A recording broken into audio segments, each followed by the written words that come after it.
Ce film était prévu pour mercredi prochain en Belgique, mais vu que tous les autres pays du monde l'ont eu cette semaine-ci, je suppose que les distributeurs français se sont dit « Merde, on le sort ce vendredi ?»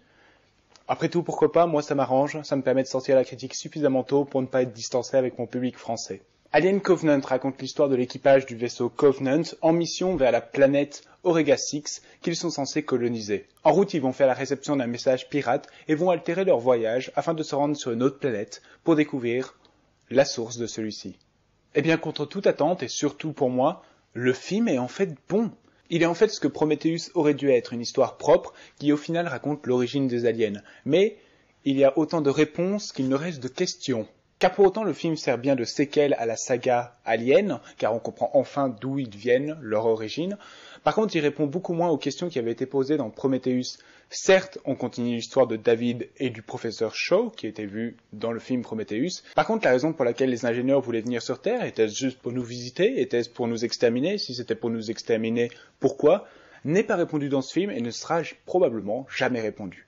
Afin de lier ces deux films, Ridley Scott utilise vraiment l'ambiance des deux. On a les deux premiers tiers du film qui sont vraiment plus dans une ambiance Prometheus, et le dernier tiers qui est vraiment plus dans une ambiance Alien. Ainsi, nous suivons au début un équipage qui commence à explorer cette nouvelle planète et à découvrir des choses, tout en notant les gens les plus débiles du monde, comme dans Prometheus. Car comme nous l'avions vu dans les bandes annonces, ils ne portent aucune protection biologicale, aucun casque, sur un endroit où ils n'ont aucune idée de ce qu'il y a dans l'air.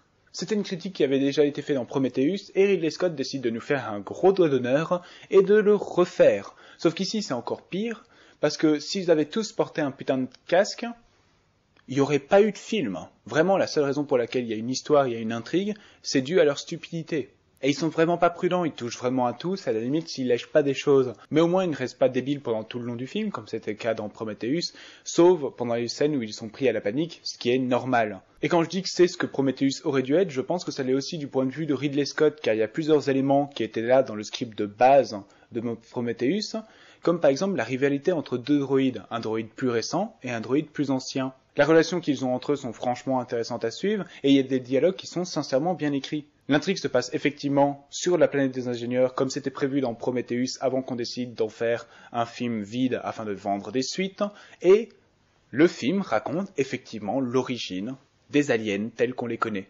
Car comme je l'ai dit, le dernier tiers du film a vraiment une ambiance purement alien. La tension est principalement créée grâce à des scènes physiquement gore et au fait que chaque membre de l'équipage soit en fait un couple, ce qui semble logique pour un équipage de colonisation. D'ailleurs, il y a un couple homosexuel dans l'équipage, je ne suis pas sûr de bien comprendre à quoi ils vont servir dans la colonisation d'une planète.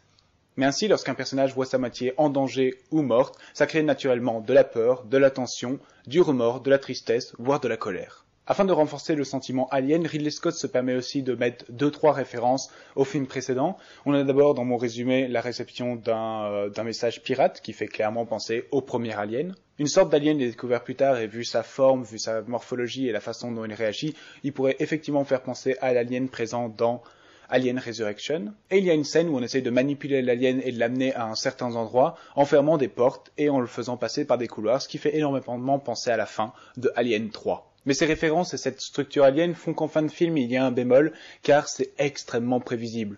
Vu qu'on sait tous que dans ces films il y a un 4e acte, et que quand tout paraît être résolu, il y a en fait un dernier twist, eh bien on le cherche et c'est trop prévisible.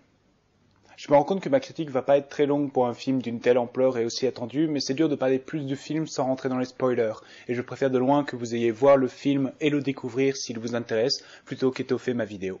Je m'attendais à un film beaucoup plus mauvais, mais au final, le film est plutôt sacrément bon pour ce qu'il essaye d'être. Je l'achèterai, je le considère désormais comme faisant partie de la saga Alien, ce qui n'a jamais été le cas pour Prometheus, et je l'achèterai en Blu-ray. Si je devais coter ma satisfaction en ayant vu Alien Covenant, elle serait de 15 sur 20. Comme toujours, merci d'avoir regardé cette vidéo, vous pouvez l'aimer, la partager, vous abonner à ma chaîne et la partager également. J'ai une page Facebook, Twitter dans les liens de la description, et je vous retrouve la prochaine fois pour une nouvelle critique.